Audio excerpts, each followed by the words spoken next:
Queremos dar as boas-vindas a todos à nossa reunião Vida e Ministério da semana de 8 a 14 de março.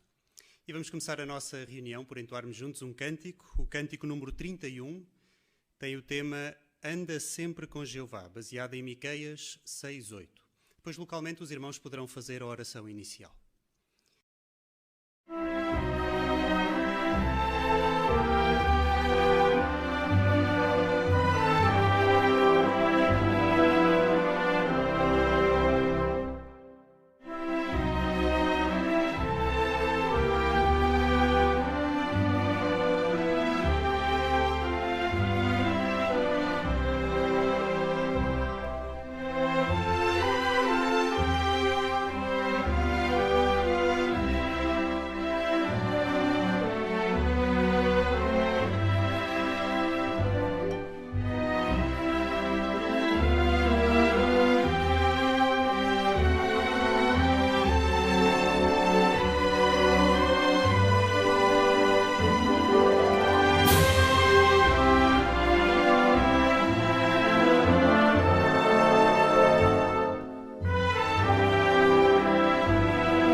Então, o que é que podemos esperar da nossa reunião de hoje?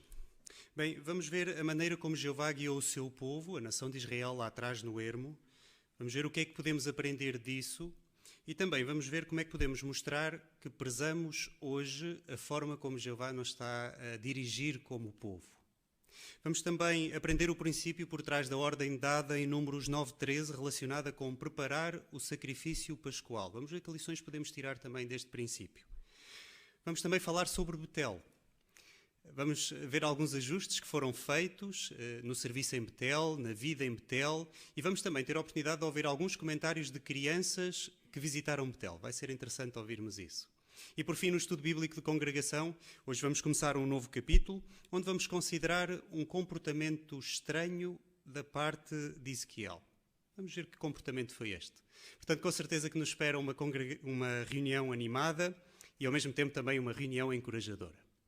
Vamos começar a nossa reunião com a parte Tesouros da Palavra de Deus e vamos escutar a resposta à pergunta como é que Jeová guia o seu povo. O irmão Paulo Freitas vai considerar esta parte. No decorrer da história da humanidade, Jeová sempre tem guiado aqueles que o amam e que o querem servir. O escritor do Salmo 43 foi um desses quando ele pediu a Deus: envia a tua luz e a tua verdade, que elas me conduzam. E Jeová garantiu que isso aconteceria quando em Isaías 41 ele deixou registadas as seguintes palavras: não tenhas medo, pois eu estou contigo. Não fiques ansioso, pois eu sou teu Deus. Vou fortalecer-te, sim, vou ajudar-te, vou segurar-te firmemente com a minha mão direita de justiça. Quando pensa nestas palavras, se lhe pedissem para descrever como Jeová cuida, como Jeová guia o seu povo, o que responderia? Que comparação é que usaria para transmitir o terno cuidado que Jeová sempre tem para com os seus servos fiéis? É interessante que há mais de 3.000 anos o salmista e rei David escreveu belamente de Jeová ao usar uma analogia inspirada no seu próprio trabalho, no trabalho que ele tinha realizado durante a sua juventude. Como David tinha sido um pastor quando jovem, ele conhecia o que estava envolvido em cuidar de ovelhas.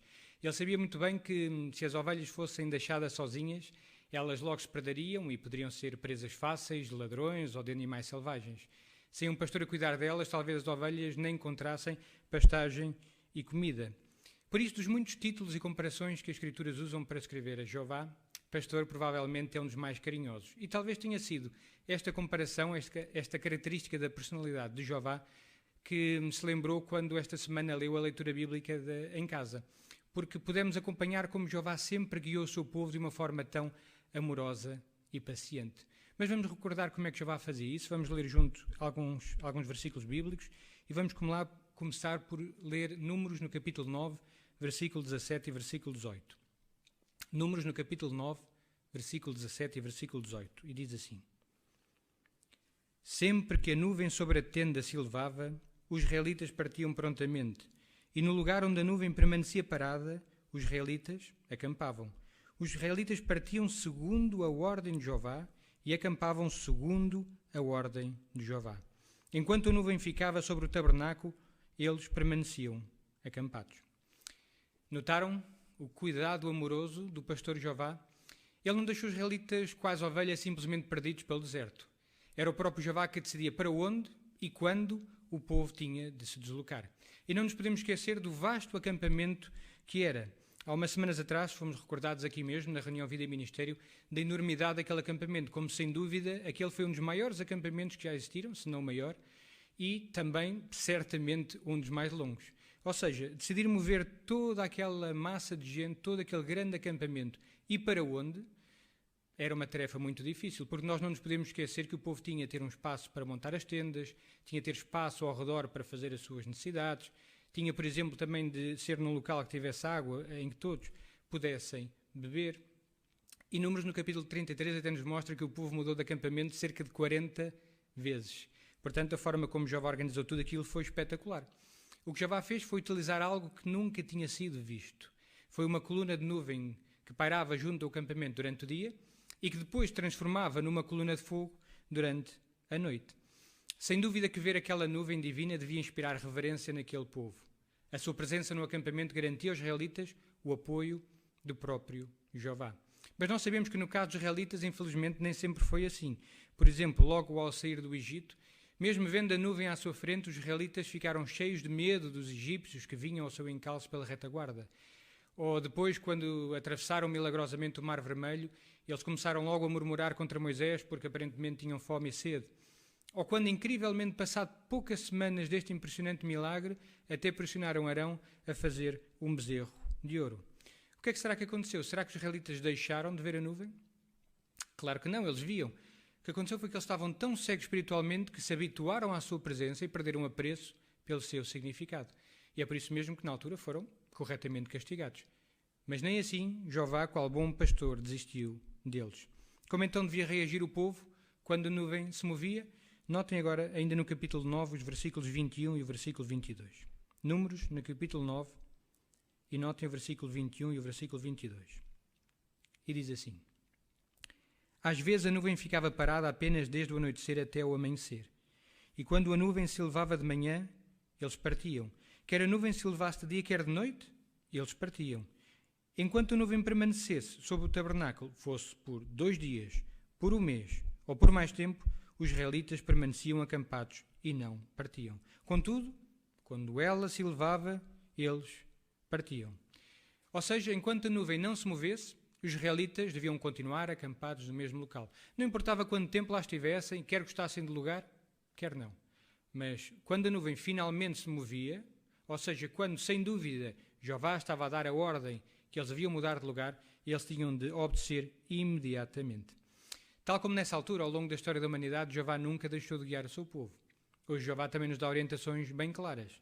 Assim como Jeová não deixou que os israelitas traçassem a sua própria rota para a terra prometida, Nós hoje também não precisamos procurar por nossa própria conta o caminho para o prometido novo mundo. Lá atrás, o povo tinha Moisés como líder para os guiar. Hoje em dia, Jesus foi o líder designado da congregação e é ele que nos guia. Será que lá atrás Moisés teve ajuda? Notem agora no capítulo 10 de Números no capítulo 10, notem agora os versículos 5 ao versículo 8.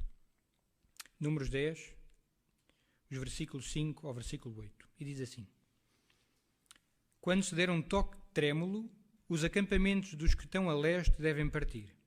Quando for dado um toque trêmulo pela segunda vez, os acampamentos dos que estão a sul devem partir. Deve-se dar este tipo de toque de trombeta sempre que um dos acampamentos estiver prestes a partir. Para convocar a congregação, devem tocar-se as trombetas, mas não com os toques trêmulos. Os filhos de Arão, os sacerdotes, devem tocar as trombetas. Isto será um decreto permanente para vocês por todas as vossas gerações. Ou seja, lá atrás, Jeová utilizou a ajuda de humanos imperfeitos para guiar o povo e auxiliar Moisés. E hoje Jeová também usa humanos imperfeitos, o seu simbólico escravo fiel e prudente, composto de cristãos feios ungidos por Espírito, para nos auxiliar no nosso caminho.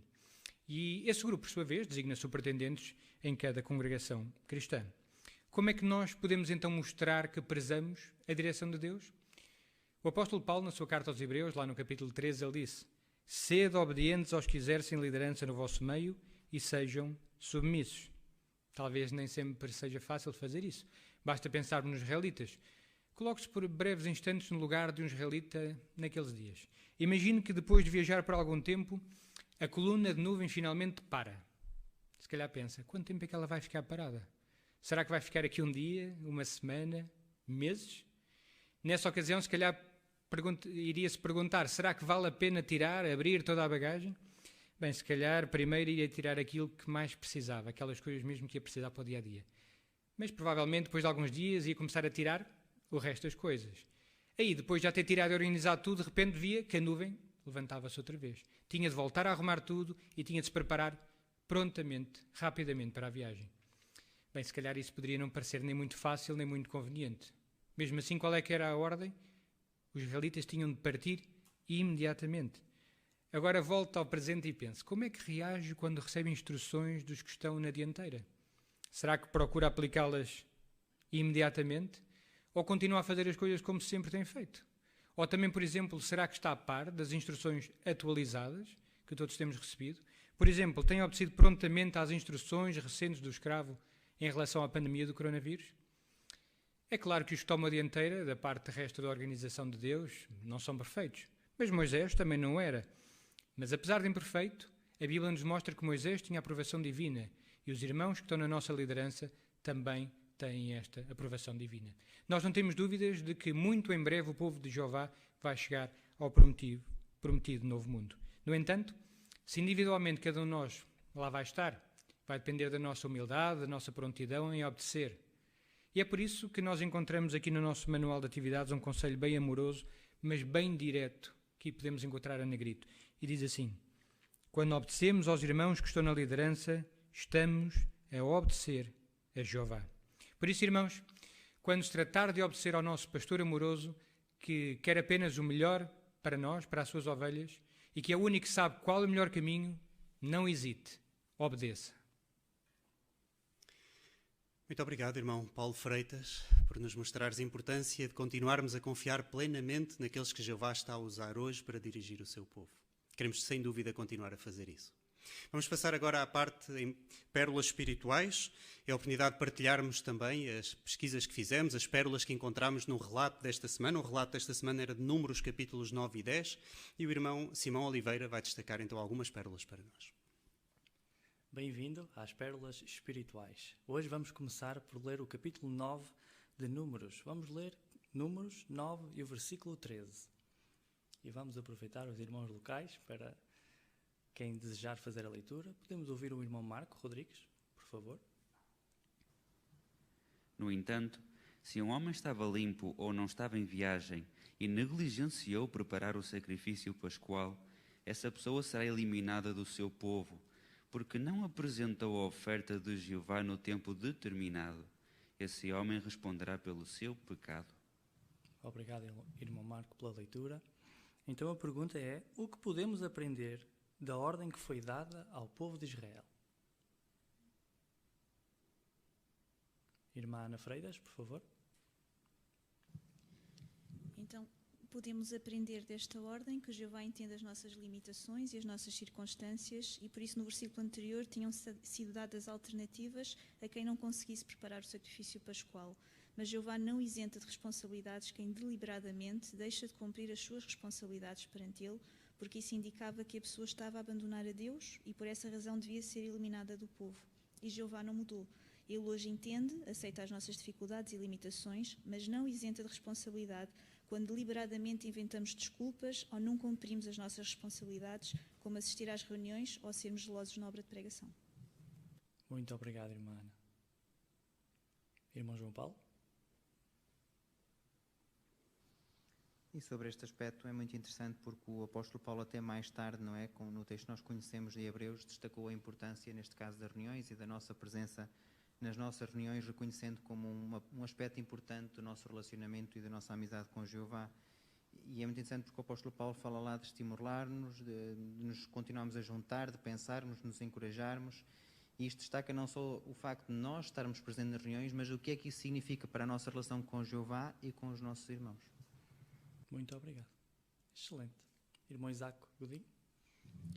E são bonitas as expressões que aparecem na enciclopédia bíblica, estou perspicaz, e passo a citar: Jeová Deus, como soberano, tem o direito de decretar que os seus servos se reúnam. Haja assim benefício deles, contribuindo para a unidade e resultando em benefícios espirituais e de grande alegria. Fim de citação.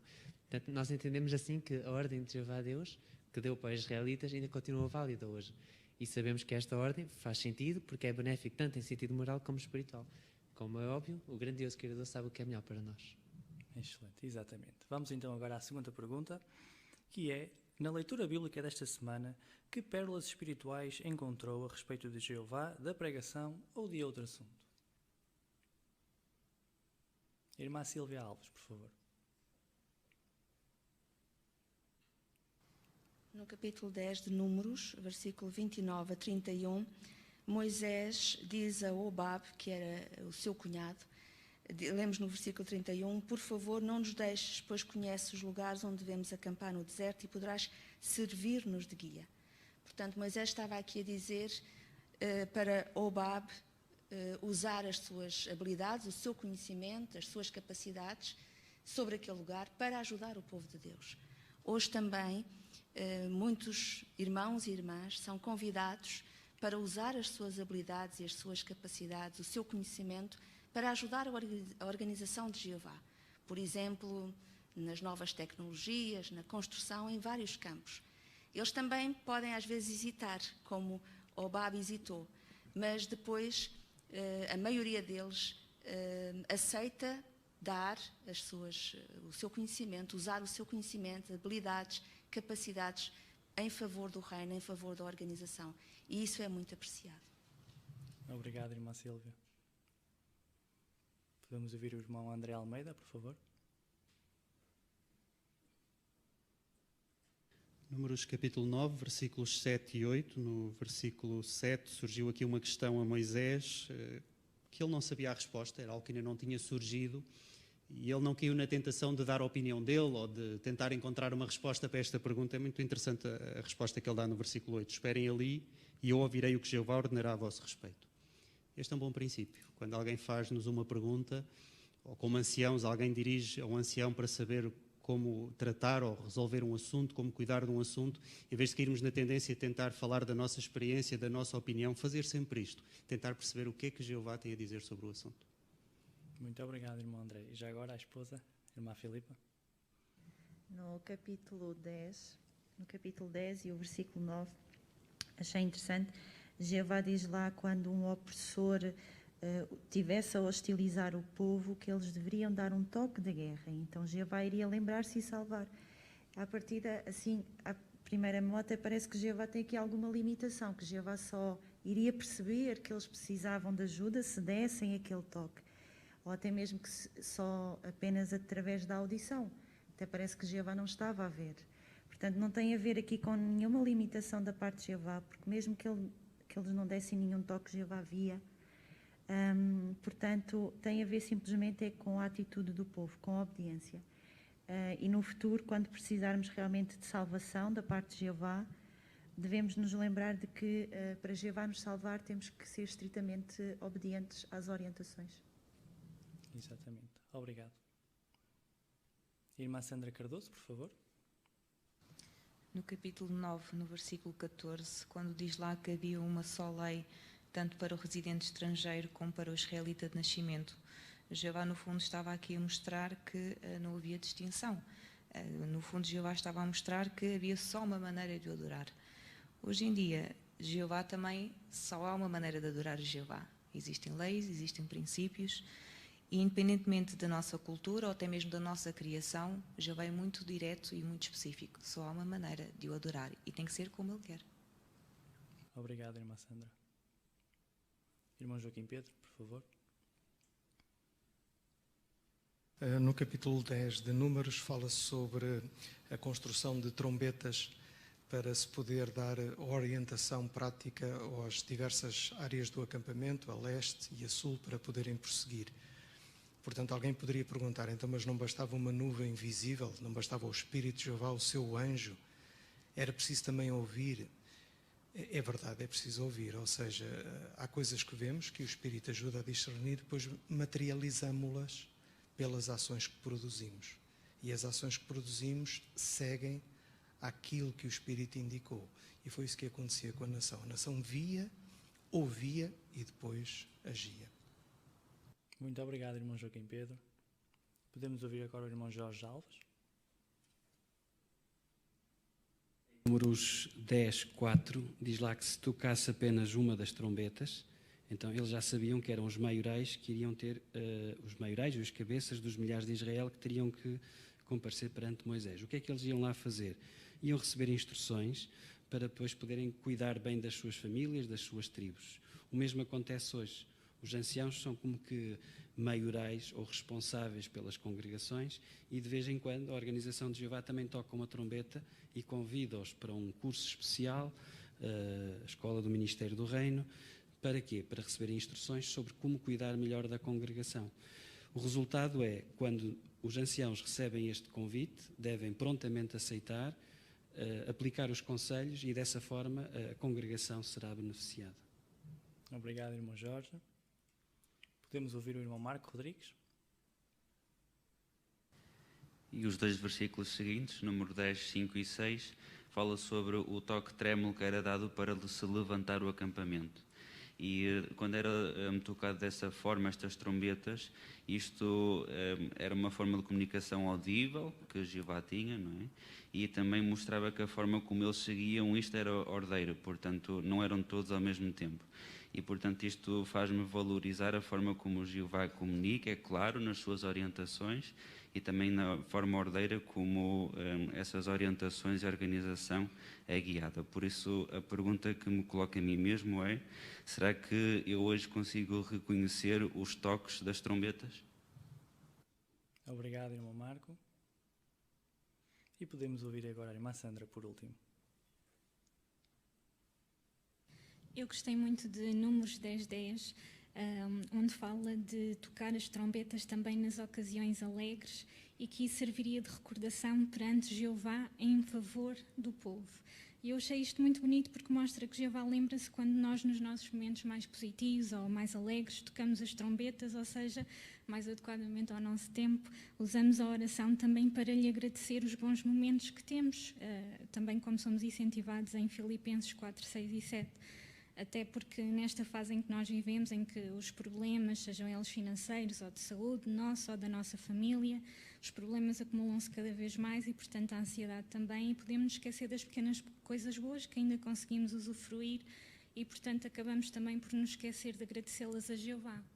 Não é? Mas saber que o próprio Jeová aprecia e que se lembra da nossa gratidão ajuda-nos também a sermos mais positivos, mais gratos e até a falar mais com Ele, a orar mais. Muito obrigado, irmã Sandra, e a todos os irmãos pela excelente participação. Muito obrigado, irmão Simão, por nos teres ajudado a destacar estas boas pérolas espirituais que encontramos na leitura desta semana. Vamos agora ler a Bíblia. Vamos ter a oportunidade de acompanhar a leitura da Bíblia em Números, capítulo 10, versículos 17 a 36. Números 10, 17 a 36. E o irmão Nelson Martins vai fazer esta leitura para nós. Quando o tabernáculo foi desmontado, os filhos de Gerson e os filhos de Merari, que carregavam o tabernáculo, partiram. Então o grupo de 3 tribos do acampamento de Ruben partiu, segundo as suas divisões, e Elisur, filho de Sediur, estava no comando das divisões. Selumiel, filho de Zurizadai, estava no comando da divisão da tribo dos filhos de Simeão. E Eliasaf, filho de Deduel, estava no comando da divisão da tribo dos filhos de Gad. De seguida partiram os coatitas, que carregavam os objetos do santuário. O tabernáculo deveria estar montado quando eles chegassem. Depois partiu o grupo de 3 tribos do acampamento dos filhos de Efraim, segundo as suas divisões, e Elisama, filho de Amiúde, estava no comando das divisões. Gamaliel, filho de Pedazur, estava no comando da divisão da tribo dos filhos de Manassés. E Abidã, filho de Gedeoni, estava no comando da divisão da tribo dos filhos de Benjamim. Então o grupo de 3 tribos do acampamento dos filhos de Dan partiu, segundo as suas divisões, formando a retaguarda para todos os acampamentos. E Aiezer, filho de Amizadai, estava no comando das divisões. Pagiel, filho de Ocrã, estava no comando da divisão da tribo dos filhos de Azer. E Aira, filho de Enã, estava no comando da divisão da tribo dos filhos de Naftali. Esta era a ordem de partida que os israelitas e as suas divisões seguiam quando partiam. Moisés disse então a Ubab, filho de Reuel, o midianita, sogro de Moisés: Estamos de partida para o lugar a respeito do qual Jeová disse: Vou dá-lo a vocês. Vem conosco, e nós vamos tratar-te bem, porque Jeová prometeu coisas boas a Israel. Contudo, ele respondeu: Não vou. Voltarei para a minha terra e para os meus parentes. Então ele disse: Por favor, não nos deixes, pois conheces os lugares onde devemos acampar no deserto e poderás servir-nos de guia. Se vieres conosco, certamente vamos demonstrar-te a mesma bondade que Jeová nos demonstrar. Assim, partiram do monte de Jeová e viajaram por 3 dias. E a arca do pacto de Jeová foi à frente deles durante essa viagem de 3 dias em busca de um lugar de descanso para eles. E a nuvem de Jeová estava sobre eles de dia, quando partiram do local onde estavam acampados. Sempre que a arca era mudada de lugar, Moisés dizia: Levanta-te, ó Jeová, e sejam espalhados os teus inimigos. Fujam da tua frente os que te odeiam. E quando ela parava, ele dizia: Volta, ó Jeová, aos incontáveis milhares de Israel. Muito obrigado, irmão Nelson, pela excelente leitura que fizeste para nós. Uma leitura com alguns nomes que nós estamos habituados a pronunciar no nosso dia-a-dia, mas pronunciaste-os muito bem e, no fundo, aplicaste aquilo que diz a lição 5 da nossa brochura, Melhor a sua leitura e ensino. Leia de modo correto. E porquê é que é importante fazermos isto quando estamos a ler a Bíblia? Porque estamos a ler a palavra de Jeová. E queremos, sem dúvida alguma, ler a palavra de Jeová de modo correto. Ler exatamente aquilo que Jeová queria que ficasse na sua palavra. E uma das sugestões que nos é dada aqui na brochura é, se não souber como ler uma palavra, ouça a gravação áudio da publicação ou peça a um bom leitor que o ajude. Esta é uma boa sugestão, tendo em conta que já temos muitas publicações disponíveis com áudio em português de Portugal, já temos até mesmo alguns livros da Bíblia com áudio em português de Portugal. Então esta é uma boa ajuda, ouvir estas gravações em áudio e tentar aprender como pronunciar bem estas palavras. Vamos continuar agora, entrando na secção Empenhe-se no Ministério. Vamos ver como podemos apresentar o convite para o memorial. Vamos ver como é que o publicador usa também o vídeo Relembre a Morte de Jesus. Vamos ver esta demonstração que o irmão Hélio, como publicador, vai fazer, junto com o irmão Isaac Godinho. Amém. Agora sim, penso que estou pronto. Já orei a Jeová para que abençoe os meus esforços. Já aqui tenho a lista com as pessoas que quero convidar para o memorial. Já aqui tenho também o convite. Bem, vou começar por ligar, deixa-me ver, ao meu vizinho Isaac. Deixa-me ligar-lhe para ele. Estou sim. Olá, Isaac. Como tem passado o vizinho? Ah, Hélio, olá. Estou bem, obrigado. E tu? Estou bem, muito obrigado. Olha, Isaac, estou-te a ligar porque gostava de te convidar para um evento muito importante. Evento? Evento como assim? Como sabes, eu sou testemunha de Jeová e todos os anos nós relembramos a morte de Jesus. Ah, sim. Eu lembro vagamente de teres-me falado sobre Jesus ter morrido por nós, mas quando é que será esse evento? Bem, este evento vai realizar-se no dia 27 de março. Mas olha, eu gostava de partilhar contigo um vídeo de cerca de 1 minuto e meio para te mostrar a importância de estar neste evento. Vou enviar-te agora por mensagem, está bem? Está bem. Ora, já recebi, vou ver. Ok, que interessante, sim. Olha, notaste o que é que tornará possível usufruir de um futuro maravilhoso? Por causa de Jesus ter morrido por toda a humanidade? É verdade. Graças ao sacrifício de Jesus podemos vir a viver num mundo maravilhoso, como tu pudeste ver no vídeo, onde vai reinar a paz, a saúde perfeita, abundância de alimentos, onde não haverá qualquer sofrimento. Mas é interessante também que no vídeo mostrava que na noite antes de Jesus morrer, ele pediu que os seus discípulos fizessem algo. Observaste o que era? Que relembrasse? Eu penso que o vídeo até mesmo dizia que comemorassem, não é? A sua morte por causa, talvez, do significado? Isso mesmo. E isso é o que milhões de pessoas irão fazer neste dia para assistir à celebração da morte de Jesus. Olha, nesta reunião iremos perceber porque é que o sacrifício de Jesus foi tão importante e como é que as promessas dele nos afetam pessoalmente. Olha, vou enviar-te agora o teu convite para este evento. Aproveito também a ocasião para te convidar para um discurso que será feito numa semana antes. O tema do discurso é: encontrou uma pérola de grande valor? Está bem. Ora, já recebi o convite, sim.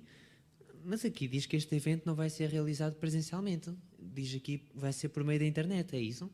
Sim, é verdade. Devido à pandemia não será possível realizar este evento presencialmente, mas iremos fazê-lo por videoconferência. Olha, se quiseres comparecer, terei todo o gosto em enviar-te os dados de acesso uns dias antes do evento. Olha, já agora, gostava de saber a tua opinião sobre uma pergunta.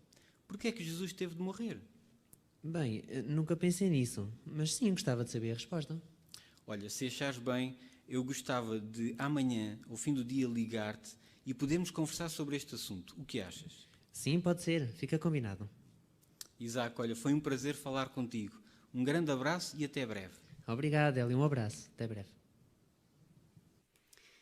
E agradecemos também muito ao irmão Hélio e ao irmão Isaac por esta boa demonstração que fizeram para nós. Estamos com certeza ansiosos por este dia, o dia 27 de março, onde temos a comemoração da morte de Jesus. E vimos como o irmão Hélio falou-se com entusiasmo sobre este assunto. No fundo, era este o aspecto que tinha para aplicar, a lição 11, fale com entusiasmo. E porquê é que queremos falar com entusiasmo sobre o memorial? Bem, o primeiro ponto diz: entusiasme-se com o assunto. Enquanto prepara a sua apresentação, pense na importância da sua mensagem. E a comemoração da morte de Jesus é o dia mais importante do ano para nós. Então queremos mesmo falar com entusiasmo sobre este dia. E foi isso que o irmão Hélio fez. Apreciámos muito o irmão Hélio e o irmão Isaac. Obrigado por esta demonstração. Vamos ver agora a sequência. Portanto, foi lançado o convite. Agora vamos ver como é que poderíamos falar com alguém a quem já deixámos o convite. Neste caso, uma colega de trabalho. Vamos ver como a irmã Silvia Alves faz isso com a irmã Ana Freitas. Olá, Ana. Tudo bem? Olá, Silvia. Olha que eu deixei os documentos ontem em cima da tua secretária. Eu sei, obrigada. Mas eu hoje não te estou a telefonar por causa de trabalho. Eu hoje estou a telefonar-te porque te quero fazer um convite muito especial. Um convite para ti e para a tua família. Como sabes, eu sou testemunha de Jeová. Sim, sei eu e todos os colegas, que tu não deixas que ninguém se esqueça. Temos tido boas palestras sobre a Bíblia, isso é verdade. Mas as testemunhas de Jeová em todo o mundo, todos os anos, relembram a morte de Jesus. É o dia mais importante do ano para nós. E, olha, eu vou-te mandar um link aqui pelo WhatsApp. Recebeste? Sim, já recebi. Se abrires, vamos ver a página do convite no nosso site oficial, no site oficial das Testemunhas de Jeová. E diz Memorial da Morte de Jesus. Na noite antes de morrer, Jesus pediu aos seus seguidores para comemorarem a sua morte. Ele disse: persistam em fazer isto em memória de mim. Se tu clicares no texto, Lucas 22:19, aparece em azul. Sim. Clicaste? Sim. Agora vemos o texto da Bíblia. É uma forma muito interessante de ler a Bíblia online. E repara que Jesus disse exatamente o que nós lemos. Queres ler, por favor, o versículo da Bíblia? Sim, então diz aqui: Ele tomou também um pão, deu graças, partiu-o e deu-lhes, dizendo: Isto representa o meu corpo, que será dado em vosso benefício. Persistam em fazer isto em memória de mim. Obrigada. Como viste, Jesus disse mesmo: persistam em fazer isto em memória de mim. Jesus pediu aos seus seguidores para comemorarem a sua morte, para relembrarem este dia tão importante. E nós, todos os anos, no dia em que faz anos que Jesus morreu, nós relembramos a morte dele. Por isso diz a seguir: este ano, a comemoração anual da morte de Jesus Cristo será no sábado, 27 de março. Convidamo-lo a juntar-se a nós nesta ocasião especial. Este é o teu convite, para ti e para a tua família, para Muito estarem obrigada. junto de nós, sábado, 27 de março. Mas este ano, devido a esta pandemia, há alguma coisa de diferente. Queres ler, por favor, o outro parágrafo que está dentro desse quadrozinho? Sim, diz: alerta coronavírus, Covid-19. Devido à pandemia, este evento será realizado virtualmente. Para saber como aceder a este evento, fale com uma testemunha de Jeová ou clique no botão abaixo. Então já não preciso clicar, já estou a falar com uma testemunha de Jeová. Sim, mas se quiseres podes clicar no botão abaixo à mesma. Mas já estás a falar com uma testemunha de Jeová, é verdade. Mas como viste, devido à pandemia, este ano este evento será realizado virtualmente, será realizado na plataforma Zoom. Portanto, tu vais precisar do número de identificação, da reunião, da senha, e depois eu vou providenciar isso. Mas, como viste, é tão importante para nós estarmos neste dia a relembrar a morte de Jesus. É isso que nós, e que eu gostava muito que tu estivesses junto com a tua família, connosco neste dia. Se tu tiveres mais 2 minutinhos, eu gostava de te mostrar, de vermos juntas, o vídeo. Se tu vis essa seta assim branca, sim, se tu clicares, vamos ver um vídeo que mostra a importância de relembrar a morte de Jesus. Está bem? Ok. Muito obrigado também, irmã Sílvia, irmã Ana, por esta boa sugestão de como poder deixar o convite, neste caso com uma colega de trabalho. Neste caso, a colega de trabalho já sabia que a publicadora era testemunha de Jeová, já tinha no passado falado, já tinha dado ministério e agora aproveitou para fazer o convite. Portanto, esta é uma boa sugestão que queremos passar, não é? Pensar naqueles colegas de trabalho que poderiam demonstrar interesse e a quem é que nós poderíamos convidar para o memorial. E vimos que a irmã Sílvia fez isso de forma muito natural, não é? Tal como a sugestão que está lá na lição 2 da nossa brochura, Melhor a sua leitura e o seu ensino. O que é que se deve fazer para se falar de forma natural? Falar de coração. Mostrar que o assunto é importante para nós e que nos preocupamos com a pessoa. É esta a sugestão que nos é dada aqui nesta brochura. E foi isso que a irmã Sílvia fez, não é? Falou de coração, foi como se estivesse a falar frente a frente com a colega de trabalho, mostrou a importância deste assunto, deste evento, e no fundo é isto que nós queremos fazer também. Muito obrigado às irmãs pela excelente demonstração que fizeram para nós também. Vamos passar agora ao estudo bíblico. E agora no estudo bíblico, vamos considerar a secção Entenda Melhor do livro O que nos ensina a Bíblia, secção número 16, página 214. Vamos ver como é que a irmã Sandra Cardoso explica este assunto, a irmã Sandra Alves como estudante, e vamos ver como é que aproveita também o estudo bíblico para convidar a estudante para o memorial. Vamos prestar atenção. Muito bem, Sandra. Então aqui o parágrafo faz menção à secção Entenda Melhor, número 16. Vamos ver o que diz? Sim. Então podes ler o parágrafo, se faz favor. Ok. Jesus mandou que os seus discípulos se lembrassem da morte dele. Para obedecer a essa ordem, os cristãos fazem uma reunião especial chamada Memorial da Morte de Cristo. Essa reunião é feita todos os anos no dia 14 do mês de Nisan. Era também nesse dia que os israelitas comemoravam a Páscoa judaica. No memorial da morte de Cristo, o pão e o vinho passam de mão em mão. O pão representa o corpo de Jesus e o vinho representa o sangue dele. Só aqueles que vão ser reis com Jesus no céu é que comem o pão e bebem o vinho. As pessoas que têm a esperança de viver para sempre no paraíso na terra não comem o pão nem bebem o vinho, mas vão a essa reunião especial para mostrar que dão valor ao que Jesus fez por nós. Muito obrigada, Sandra. Então, reparaste o que é que significa o pão e o vinho? O pão significa o corpo de Jesus e o vinho o sangue de Jesus. Excelente, é isso mesmo, muito bem. E se tu reparaste, o parágrafo também explica quem participa desses emblemas, ou seja, quem come do pão e bebe do vinho. Tu conseguiste apanhar? Sim, diz que é só aqueles que vão viver para o céu com Jesus. Então isso quer dizer que se eu algum dia for a essa reunião eu não vou poder participar. É uma excelente pergunta e uma excelente observação, Sandra. Mas olha, vamos deixar a Bíblia responder a esta questão, está bem? Vamos ver aqui alguns textos bíblicos e primeiro vamos abrir a Bíblia em Lucas, capítulo 22, o versículo 14, o 19 e o 20. Depois, quando encontrares, podes ler, está bem? Se faz favor. Então, está aqui. Quando chegou a hora, ele recostou-se à mesa com os apóstolos. Ele tomou também um pão, deu graças, partiu e deu-lhes, dizendo: Isto representa o meu corpo, que será dado em vosso benefício. Persistam em fazer isto em memória de mim. Ele fez o mesmo com o cálice, depois de terem tomado a refeição, dizendo: Este cálice representa um novo pacto, com base no meu sangue, que será derramado em vosso benefício. Muito bem, Sandra. Então, reparaste a quem é que Jesus deu esta ordem de relembrar aquele evento, de comer o pão, beber o vinho?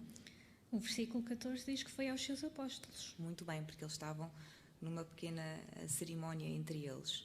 Agora, porquê que Jesus disse aos apóstolos para comerem do pão e beberem do vinho? Novamente a Bíblia responde. Vamos ver um relato paralelo em Mateus capítulo 26, os versículos 26 a 28. Eu vou pedir para tu ler, está bem? Está bem. Então, está aqui. Ao continuarem a comer, Jesus pegou num pão e, depois de proferir uma bênção, partiu e deu aos discípulos, dizendo: Tomem, comam, isto representa o meu corpo. E, pegando num cálice, deu graças e deu aos discípulos, dizendo: Bebam dele, todos vocês, pois isto representa o meu sangue do pacto, que será derramado em benefício de muitos para o perdão de pecados. Muito bem, Sandra. Então, de acordo com o texto, Jesus, ao usar estes emblemas, ou usar estes símbolos, ele estava a fazer o quê com os apóstolos? Um pacto. Muito bem. E é interessante, conforme nós vimos no relato em Lucas, não é? Também falava lá deste pacto. Então, este pacto seria selado entre Jesus e os apóstolos, que no fundo estes apóstolos até representavam todos os ungidos que iriam viver com Jesus no céu. Entendes porque que nós não comemos do pão e bebemos do vinho? Sim, eu sei que não vou para o céu, por isso esse pacto não se aplica a mim. E nem a mim, Sandra, garanto-te.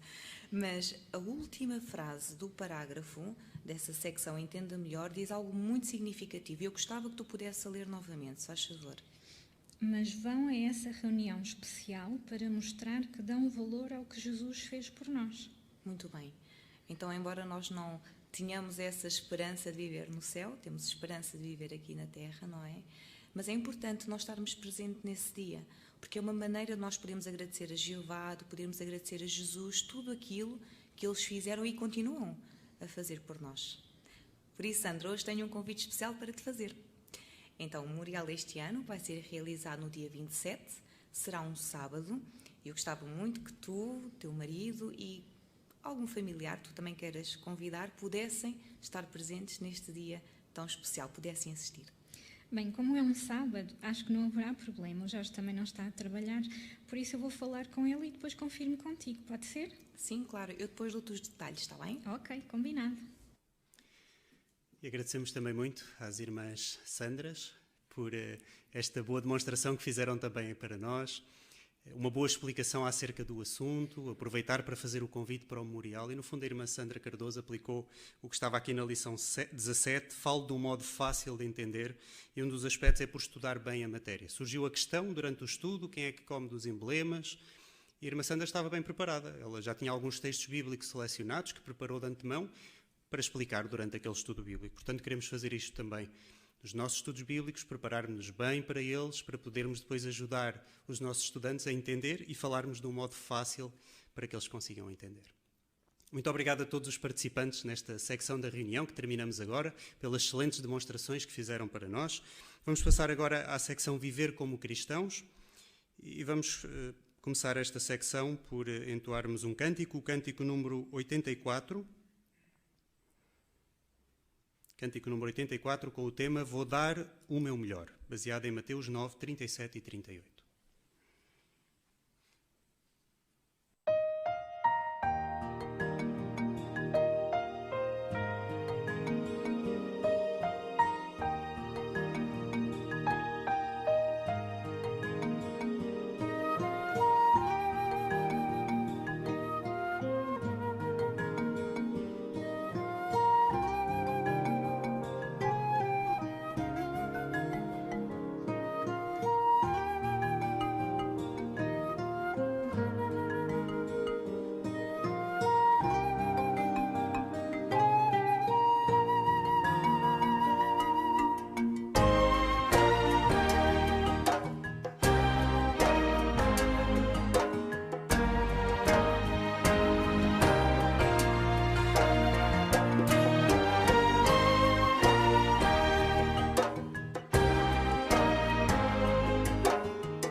Nesta próxima secção vamos falar sobre Betel.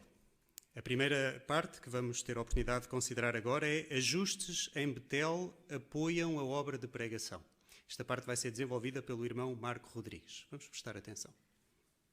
Na leitura de Números, capítulo 9 e capítulo 10, nós tivemos a oportunidade de ver como aquela coluna de nuvem e fogo era uma evidência constante da orientação da parte de Deus.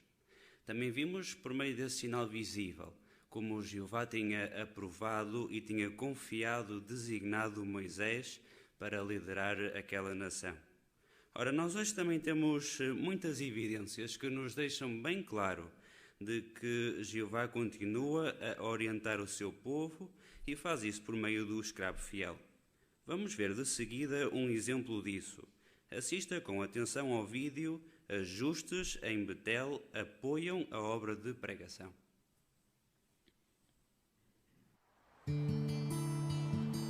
Na reunião anual de 2015, foi feito um anúncio que iria afetar as filiais em todo o mundo. O corpo governante decidiu que projetos de construção de filiais e salões de assembleias em todo o mundo sejam atrasados, ajustados ou, em alguns casos, cancelados. O corpo governante tinha 2 objetivos para fazer estas mudanças. Primeiro, fazer o melhor uso possível dos donativos e, segundo, dar uma ênfase ainda maior à pregação e ao ensino. Na verdade, aqui na Grã-Bretanha, nós estávamos prestes a começar a construção de uma nova filial e perguntámos-nos como é que esses ajustes iriam afetar o projeto de construção. Para compreendermos a razão destas mudanças, primeiro temos de perceber como é que as filiais funcionam. A pregação é uma parte fundamental da nossa adoração a Jeová. As filiais existem para apoiar essa obra. Há departamentos em Betel que fornecem ferramentas e formação necessárias para a obra de pregação e que apoiam e defendem o nosso direito de pregar. Departamentos como o de serviço, o de áudio e vídeo, o de desenho e construção, o de tradução e o jurídico, para mencionar alguns. Por sua vez, estes não poderiam funcionar sem o apoio dos departamentos de compras e contabilidade, computadores, manutenção, cozinha e lar. Estes departamentos cuidam do bem-estar dos muitos voluntários que trabalham em Betel. Portanto, os ajustes em Betel acabariam por beneficiar a obra de pregação.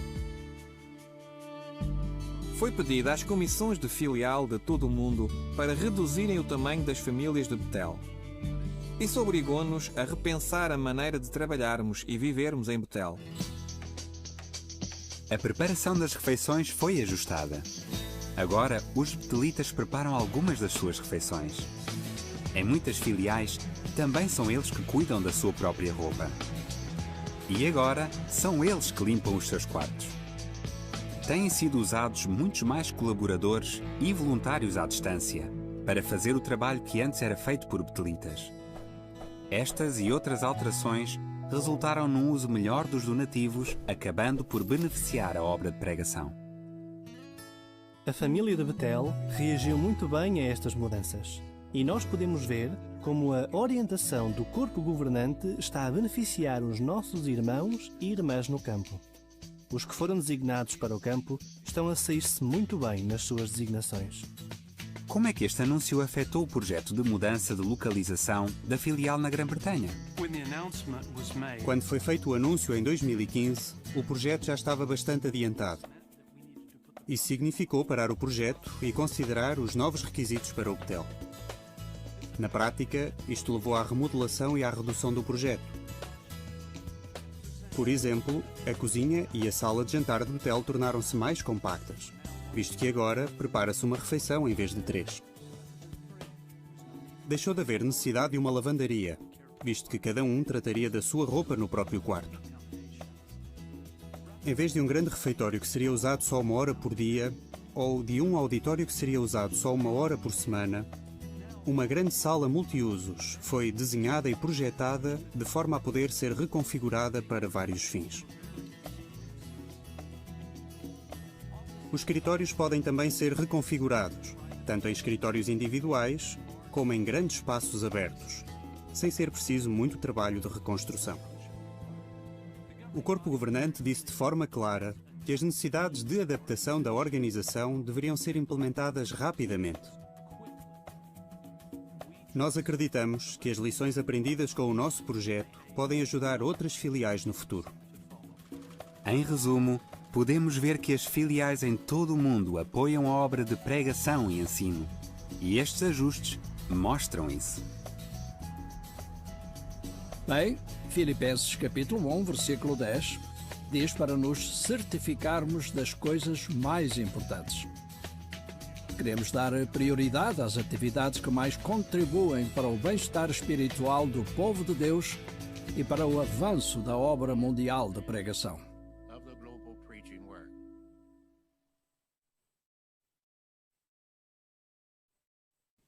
Que vídeo interessante.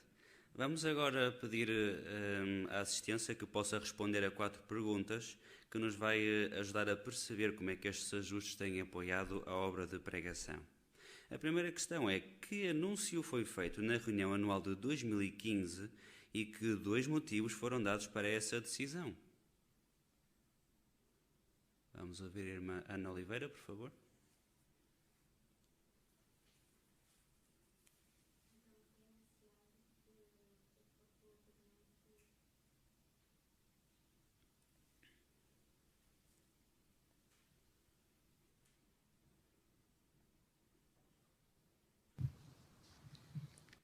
Então foi anunciado que o corpo governante tinha decidido que projetos de construção de filiais e salões de assembleias deveriam ser atrasados, ajustados ou, em algumas situações, cancelados, e com o objetivo de fazer melhor uso possível de donativos e dar mais ênfase à pregação e ao ensino.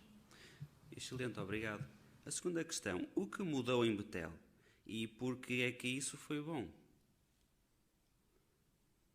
O irmão Nelson Martins, por favor.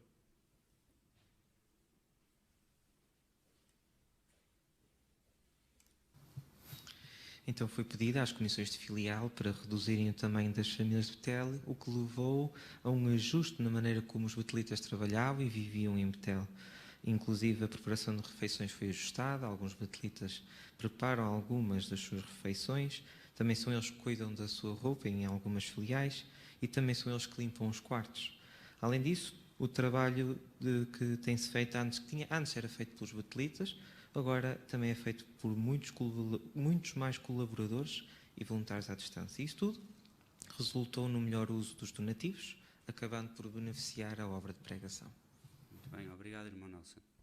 A terceira pergunta: o que mudou no projeto de construção da filial na Grã-Bretanha depois desse anúncio? A irmã Liliana, por favor. Então, depois do anúncio, tiveram de parar o projeto e considerar os novos requisitos para o Betel. E o projeto teve de ser adaptado. Um dos exemplos foi que a cozinha e a sala de jantar de Betel tornaram-se mais compactas, porque agora preparava-se uma refeição em vez de 3. Muito bem, obrigado, irmã Liliana. Gostavam de destacar mais alguma mudança interessante neste projeto? Irmão João Paulo, por favor.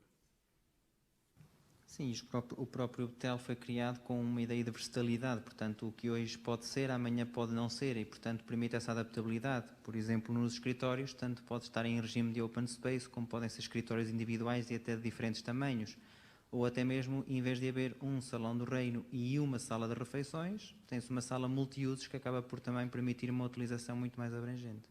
Muito bem, obrigado. A última questão: como é que esses ajustes provam que Jeová está a guiar o seu povo?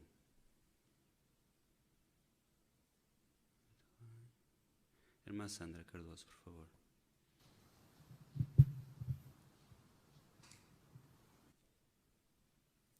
Irmão Tiago. Portanto, as filiais de todo o mundo, e o objetivo delas é apoiar, portanto, a obra de pregação e ensino. E estes ajustes, de facto, mostram isso. Conforme diz Filipenses 1:10, diz lá para nos certificarmos das coisas mais importantes. E o corpo governante pensou nisso. O mais importante é dar prioridade, portanto, à obra de pregação e atividades que contribuem para o bem-estar espiritual do povo de Deus.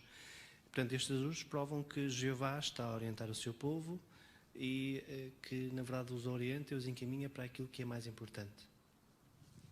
Muito bem, obrigado. Estes ajustes, de facto, têm sido muito importantes para promover a obra mais importante de pregação. Portanto, assim como acontecia no passado, hoje também vemos evidências claras de que Jeová continua a guiar o seu povo. Muito obrigado também, irmão Marco, por destacares estes ajustes que foram feitos em Betel e que mostram claramente, mais uma vez, como Jeová continua a guiar sempre o seu povo. Na sequência deste assunto, vamos agora ter a oportunidade de ver um outro vídeo com alguns comentários de algumas crianças que visitaram Betel. Vamos ver o que é que elas disseram sobre esta visita. O título do vídeo é Porquê é que viemos a Betel? Prestem atenção. Quando as crianças veem os irmãos e irmãs a participarem com alegria no serviço de Jeová, sentem-se motivadas a falar da sua fé e alvos espirituais. Nós entrevistamos vários grupos de crianças para saber por que visitaram Betel e o que aprenderam sobre Jeová e a sua organização. A viagem demorou 3 horas e 48 minutos. Levei 3 horas até chegar aqui. É muito melhor visitar Betel do que ficar em casa a ver televisão. Eu queria visitar Betel como Pedro e a Sofia.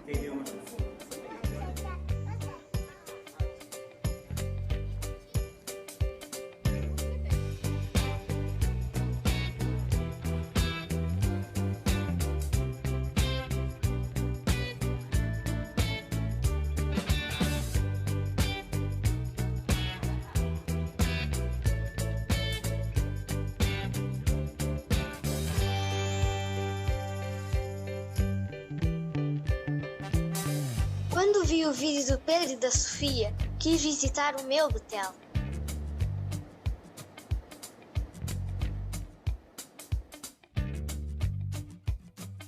Eu queria muito vir cá. Já há muito tempo que não víamos a Betel. Gosto muito de ver tudo o que fazem aqui.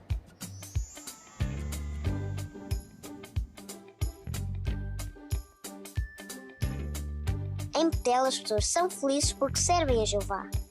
Elas preocupam-se connosco.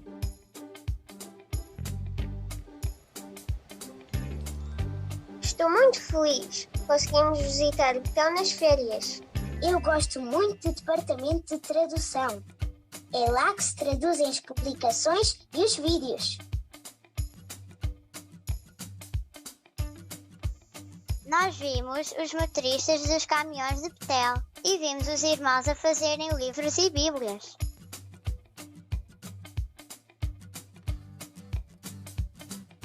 Eu descobri que um rolo de papel esticado pode ir de Inglaterra até França. Eu vi quando o papel caiu da máquina que enrola o papel.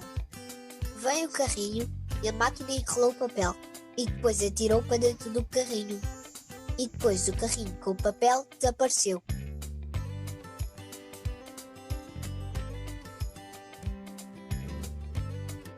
Se formos a outros sítios, está tudo sujo. Mas aqui não. Esta é a casa de Jeová. Eu gostei muito da lavandaria. Havia lá máquinas muito grandes que estavam sempre a rodar.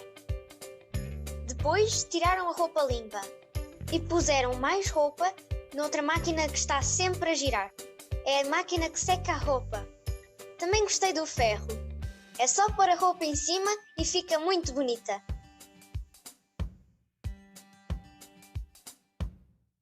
Eu fiz novos amigos na minha visita. O nosso guia era espetacular. Ele falou-nos muito sobre Jeová. Eu acho que Betel é muito bonito. Ajuda-nos muito a conhecer a Jeová.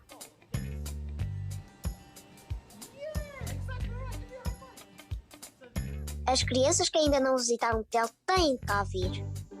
Elas vão gostar muito da visita. E vão aprender muita coisa sobre a organização de Jeová.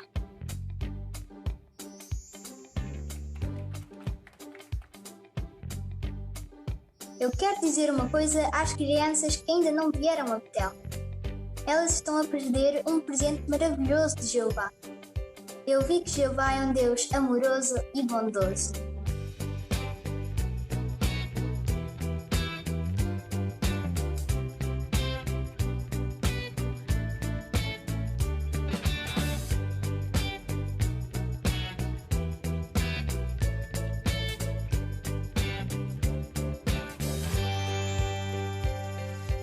Obrigado pelo Betel, Jeová. Se as suas circunstâncias permitirem, leve a sua família a visitar Betel. Temos a certeza de que eles vão gostar muito. Ficamos muito tocados ao ver as crianças a mostrarem o seu amor por Jeová e pelas coisas espirituais, desde bem pequenas.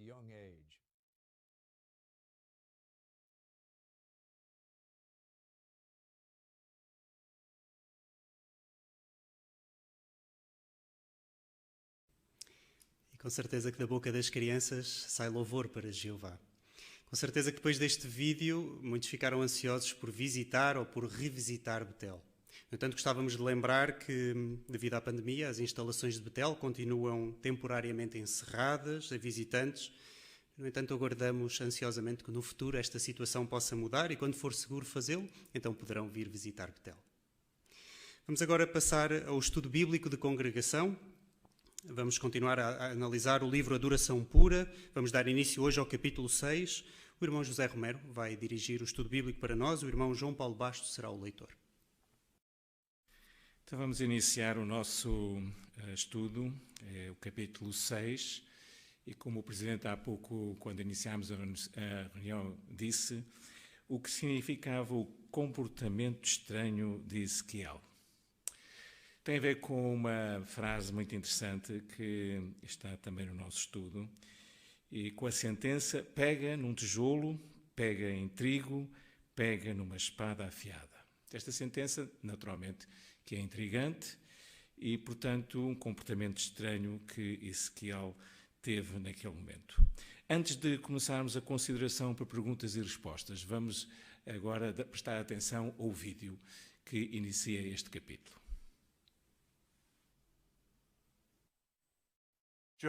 Jeová pediu ao profeta Ezequiel para fazer algumas coisas estranhas. Por exemplo, em certa ocasião, Ezequiel ficou uma semana sentado, sem dizer nada. Depois, de repente, levantou-se e trancou-se em casa. Quando voltou a sair, ele pegou num tijolo e gravou um desenho nele. As ações de Ezequiel eram muito estranhas, mas elas transmitiam uma mensagem importante que também nos afeta hoje. O capítulo 6 do livro Adoração Pura analisa o comportamento estranho de Ezequiel. O tema do capítulo é: Agora chegou o teu fim. Estas palavras encontram-se em Ezequiel 7:3, que é o texto temático deste capítulo. Agora chegou o teu fim. Darei vazão à minha ira contra ti. Vou julgar-te conforme os teus caminhos e ajustar contas contigo por todas as tuas ações detestáveis. À medida que estuda este capítulo, procura respostas a estas três perguntas. Os acontecimentos encenados por Ezequiel fazem-nos pensar em que grandes acontecimentos futuros. Depois de ver a forma como Ezequiel transmitiu os avisos de Jeová, como é que você passou a encarar a obra de pregação? Como é que as profecias neste capítulo o podem levar a reavaliar as suas prioridades? Use as lições deste capítulo para decidir o que é mais importante na sua vida. Esperamos que as suas escolhas o ajudem a dar a Jeová a adoração pura que ele tanto merece.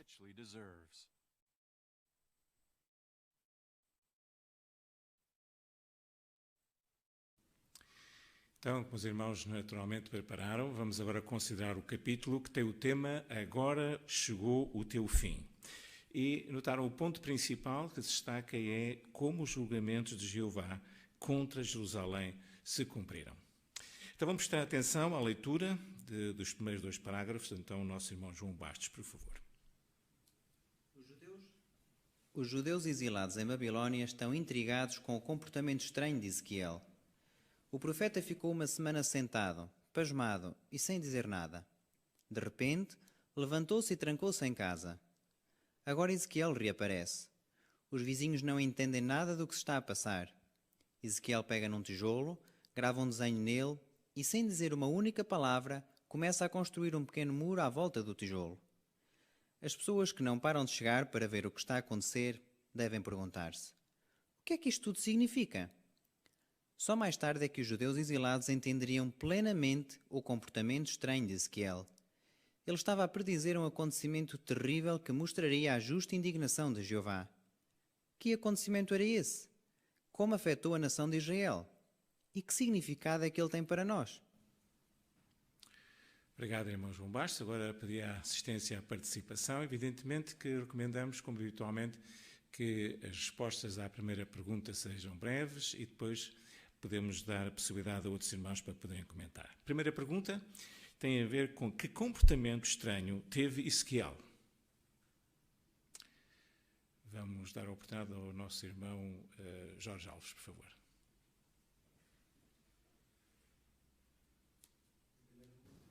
Em primeiro lugar, ficou sentado uma semana, pasmado, sem dizer absolutamente nada. Depois levantou-se, trancou-se em casa. Depois reaparece, pega num tijolo, grava um desenho nele, não diz nada e depois começa a construir à volta do tijolo um muro. Obrigado, irmão Jorge Alves. Certamente um comportamento bem estranho. Muito bem. Agora, isso leva-nos então à pergunta B. O que é que o comportamento de Ezequiel queria dizer? Agora, a irmã Filipa, faz favor, aqui na frente. Aquele comportamento estava a predizer um acontecimento terrível que mostraria a justa indignação de Jeová. É isto. Obrigado, irmão João Bastos, também. E apesar das pessoas à volta de Ezequiel não entenderem o que é que estava a acontecer, porque é que ele estava a ter este comportamento, conforme mostra a gravura, nós conseguimos perceber ao mesmo tempo que as pessoas estão apreensivas, estão tanto até curiosas, mas mesmo assim, pois como mostra aqui o parágrafo, elas só entenderiam plenamente este significado mais tarde. Muito bem, obrigado. Portanto, o irmão João Bastos já abrangeu aquilo que eu gostaria agora que salientassem, mas ele já abrangeu, que era a questão da figura, a imagem que está no início do capítulo. Não sei se alguém gostaria mais de acrescentar outro pormenor. Tudo comentado. A irmã Celeste Romero também, faz favor. Pois Ezequiel foi muito obediente àquilo que tinha lhe sido enviado para fazer. Não teve receio, não pensou naquilo que poderia acontecer aos observadores, mas fez exatamente aquilo que lhe mandaram. Isto, muito bem. Obrigado. Agora temos esta sentença no subtítulo: pega num tijolo, pega em trigo, pega numa espada afiada. Vamos ver o significado destas coisas. Parágrafos 3 e 4. Por favor, João Bastos. Por volta de 613 antes da Era Comum, Jeová disse a Ezequiel para encenar 3 aspectos do julgamento dele contra Jerusalém: o cerco da cidade, o sofrimento dos seus habitantes e a destruição da cidade e do seu povo. Vamos ver mais detalhes sobre esses 3 aspectos. O cerco de Jerusalém. Jeová disse a Ezequiel: pega num tijolo, põe-no à tua frente, cerca a cidade. O tijolo representava a cidade de Jerusalém e Ezequiel representava o exército de Babilónia que seria usado por Jeová. Jeová também disse a Ezequiel para construir um pequeno muro, uma rampa de ataque e arietes. A seguir, ele deveria colocar essas coisas à volta do tijolo. Elas representavam os instrumentos de guerra que os inimigos de Jerusalém iam usar para cercar e atacar a cidade.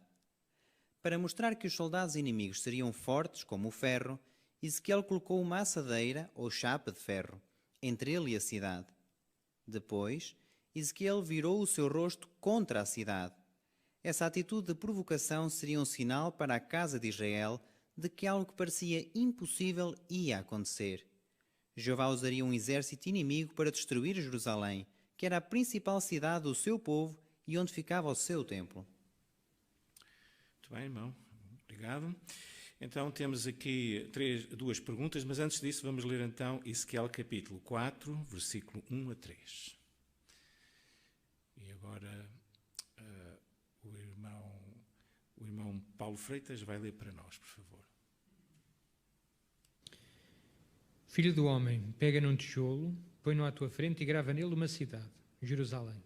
Cerca a cidade, constrói à sua volta um muro de cerco, levanta contra ela uma rampa de ataque, monta acampamentos contra ela e coloca arietes à sua volta. Pega numa assadeira de ferro e coloca como se fosse um muro de ferro entre ti e a cidade. Então, vira o teu rosto contra ela e ela estará cercada. Sim, cerca. Isto será um sinal para a casa de Israel. Muito bem. Obrigado, irmão Paulo Freitas. Agora, esta primeira pergunta dá possibilidades a 3 irmãos poderem comentar. Portanto, a pergunta é: que 3 aspectos do julgamento de Deus é que Ezequiel ensinou? A irmã Ana Freitas, o primeiro aspecto. Então, um dos aspectos foi o cerco da cidade. Muito bem, obrigado. Agora a irmã Liliana, faz favor. Outro aspecto ensinado por Ezequiel foi o sofrimento dos seus habitantes.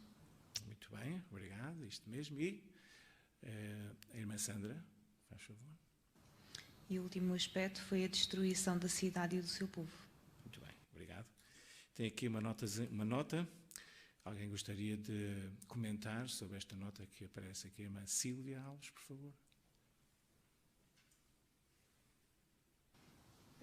Podemos concluir que Ezequiel fez estas encenações à frente de outros. E porquê é que concluímos isso? Porque em outros casos Jeová disse especificamente a Ezequiel para fazer isso à frente dos olhos das pessoas. Quando ele, por exemplo, teve de cozer pão e carregar a sua bagagem, Jeová disse: faz isso à frente dos outros. Portanto, esta encenação não deveria ser diferente, com certeza. Muito bem, é isto mesmo. Muito bem, excelente. Então, agora passamos à pergunta B, que também tem aspectos o que é que significavam estas coisas, de comportamento estranho. A pergunta: como é que Ezequiel ensinou o cerco de Jerusalém? Como é que ele ensinou então este cerco? O irmão Hélio, faz favor. Como nós podemos observar, ele usou aqui algumas ferramentas, não é? Para poder assim ensinar isto. Uma delas foi um tijolo, em que ele teve que desenhar uma cidade, e esta cidade então lá representava Jerusalém. E também o facto de Ezequiel estar lá representava o exército de Babilónia. Muito bem. Outros aspectos aqui nesta profecia e nesta maneira como ele fez este ato estranho. Irmã Liliana, faz favor. Então Ezequiel também construiu um pequeno muro, uma rampa de ataque e ariete, o que significava que, aliás, representavam instrumentos de guerra que os inimigos da cidade de Jerusalém iriam usar para atacar, para secar e atacar a cidade. Obrigado. E quanto aos soldados que atacariam a cidade, é que foi representado isso também? Aquele exército. O irmão Marco, faz favor. Eles seriam inimigos fortes como o ferro, e por isso, quando lemos Ezequiel 4:3, vemos que ele tinha que colocar uma assadeira de ferro entre ele e a cidade. Portanto, isso representava, de facto, o poderio que esses inimigos teriam. Obrigado. Aparece também o comportamento dele, aqui na parte final do nosso parágrafo. Irmão Jorge Alves, por favor. Depois ele virou o seu rosto contra a cidade, ou seja, seria uma provocação, uma atitude de provocação, algo que parecia impossível de acontecer, a cidade de Jeová, no fundo, a cidade escolhida, agora ser atacada por um inimigo. Isto, muito bem. Se tivéssemos visto esta atitude de Ezequiel, o que pensaríamos? O que acham os irmãos? Se tivéssemos a ver esta atitude, o que ele fez, não é? Irmão André Almeida, por favor. Começamos o início deste capítulo por dizer que era um comportamento estranho. Não é? Há bocadinho olhámos para a gravura que está aqui no nosso livro e vimos que as pessoas que estavam a ver Ezequiel a fazer aquilo estavam pasmadas. O que é que ele está a fazer ali no chão, com um tijolo, a fazer um muro à volta de um tijolo, todas estas coisas? Era mesmo um comportamento estranho. Irmã Sílvia Alves também, por favor. E não podemos esquecer que Ezequiel estava a fazer isto à frente dos judeus exilados em Babilónia. Ele não estava em Jerusalém. E os que o rodeavam não estavam em Jerusalém, estavam em Babilónia, longe de Jerusalém. Portanto, ainda parecia mais estranho tudo aquilo que ele estava a fazer. Exatamente. É isto mesmo, não é? Portanto, alguém podia pensar, bem, este homem tenha talvez perdido o juízo, não é? O que é que isto significa? Não é? Portanto, um ato bastante estranho. Vamos então agora passar à consideração do parágrafo 5, faz favor, irmão João Bastos. O sofrimento dos habitantes de Jerusalém. Jeová disse a Ezequiel: deves pegar em trigo, cevada, favas, lentilhas, painço, milho moído e espelta, um tipo de trigo, e fazer o teu pão. Ezequiel devia pesar e comer 20 ciclos, cerca de 230 gramas de comida por dia. Em seguida, Jeová explicou: vou cortar o suprimento de alimento. Nesta cena, Ezequiel já não representava o exército de Babilónia, ele representava os habitantes de Jerusalém. O que Ezequiel fez indicava que, quando Jerusalém fosse cercada, faltariam alimentos na cidade. O pão seria feito de uma mistura estranha de ingredientes. Isso mostrava que as pessoas iam comer qualquer coisa que encontrassem. Será que essa fome seria muito grande? Como se estivesse a falar com os próprios habitantes de Jerusalém, Ezequiel disse: os pais que estiverem no teu meio comerão os próprios filhos, e os filhos comerão os seus pais. As pessoas iam definhar ou ficar extremamente magras, e muitos iam sofrer por causa das flechas mortais da fome. Muito bem, obrigado, irmão João Bastos. Então, vimos há pouco o cerco de Jerusalém, agora vamos ver o sofrimento dos habitantes de Jerusalém. Como é que Ezequiel mostrou o que ia acontecer aos habitantes de Jerusalém? Tem vários aqui aspectos, dá a possibilidade também a diversos comentários. O irmão Nelson, lá atrás, por favor. Então Jeová disse a Ezequiel que devia pegar em trigo, cevada, favas, lentilhas, milho miúdo, espelta e depois fazer o pão. E depois pesar e comer 20 ciclos, que equivalia a cerca de 230 gramas de comida por dia, uma quantidade muito pequena. Daí que depois Jeová explicou: vou cortar o suprimento de alimento. Ora, isto mostrou que quando Jerusalém fosse cercada, então uma das coisas que iria ocorrer lá era a falta de alimentos na cidade. Obrigado, muito bem. Irmã Filipa também aqui na frente, por favor. E também o facto deste pão ser feito com esta mistura toda de cereais, que era uma mistura estranha, indicava que estas pessoas iam comer aquilo que encontrassem. É isto, muito bem. Irmão Joaquim Pedro Alves também. E se pudermos reunir as ideias fundamentais em Ezequiel 4, 17, 5, 10 e 16, ali diz que aquele povo iria começar a olhar uns para os outros e a verem-se uns aos outros a definhar por causa do seu erro. Depois uma linguagem chocante, a ponto de comer os seus filhos, ou como depois Ezequiel usa uma linguagem metafórica, as flechas de morte da fome. Não é? Portanto, eis que algo se avizinhava galopando contra Jerusalém. É isto, muito bem. Este aspecto também aqui na parte final do nosso parágrafo. Portanto, certamente um grande sofrimento para aqueles habitantes em Jerusalém. Então passamos agora a outra questão que está mencionada muito bem, a destruição de Jerusalém e do seu povo. Parágrafo 6, faz favor. A destruição de Jerusalém e do seu povo. A seguir, Ezequiel representou dois papéis ao mesmo tempo. Primeiro, Ezequiel ensinou o que Jeová ia fazer. Jeová disse-lhe: pega numa espada afiada e usa como navalha de barbeiro. A mão que Ezequiel usou para segurar a espada representava a mão de Jeová, ou seja, o julgamento que Jeová ia trazer por meio do exército de Babilónia. Segundo, Ezequiel ensinou o que iria acontecer aos judeus. Jeová disse-lhe: rapa a tua cabeça e a tua barba. Isso representava a forma como os judeus seriam atacados e mortos. Além disso, Jeová disse: pesa o cabelo e a barba numa balança e divide-os em porções. Isso estava a entender que o julgamento de Jeová contra Jerusalém seria uma ação calculada e completa. Muito bem, exatamente. Então vamos ler Ezequiel capítulo 5, versículo 1 e o versículo 2.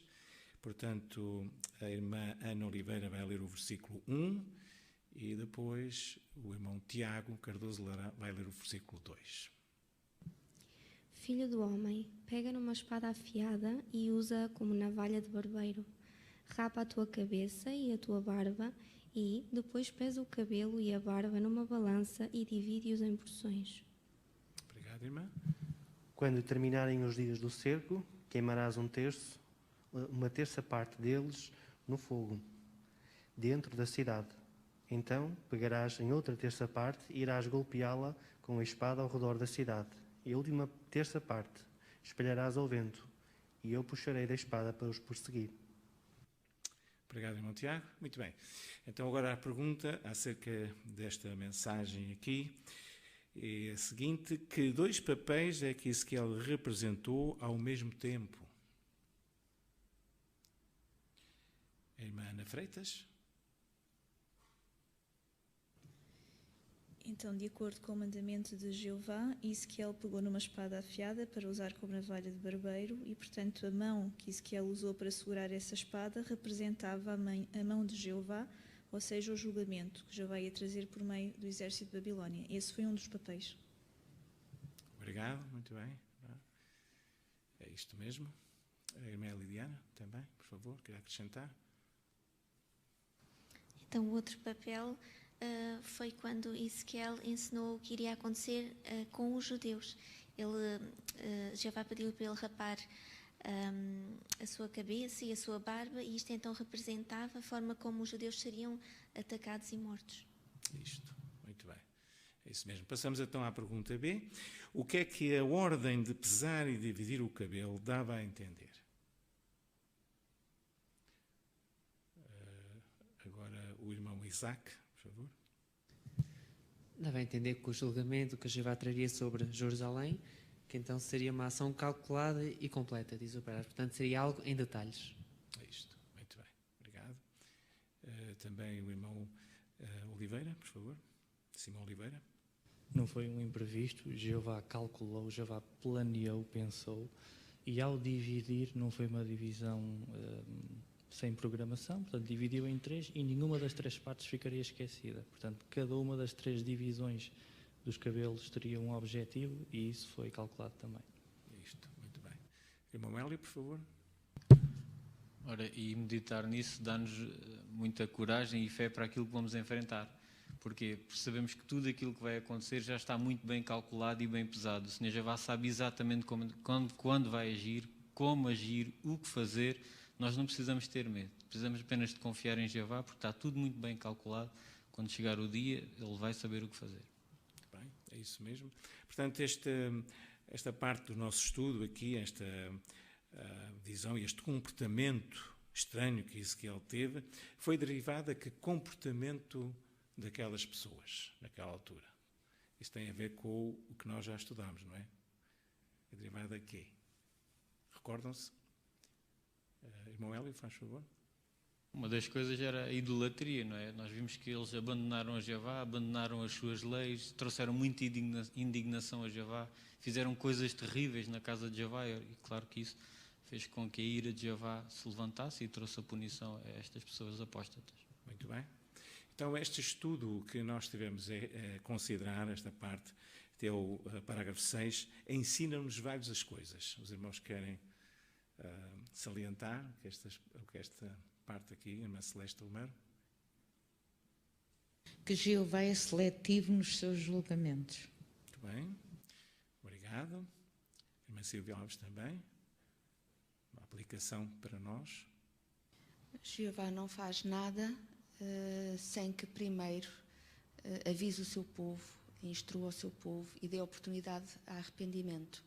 E quando as pessoas não entendem, Jeová faz desenhos para eles entenderem melhor. Muito bem, obrigado. Temos todas muitas ajudas. Irmão Oliveira também. Também nos ensina, há tempo para falar e tempo para ficar calado, porque nitidamente Ezequiel teve que ficar. Na imagem até mostra uma criança ao lado. Pode ter sido difícil não falar, mas era tempo para ficar calado. É isto, muito bem. Obrigado. Irmão Joaquim Pedro Alves também.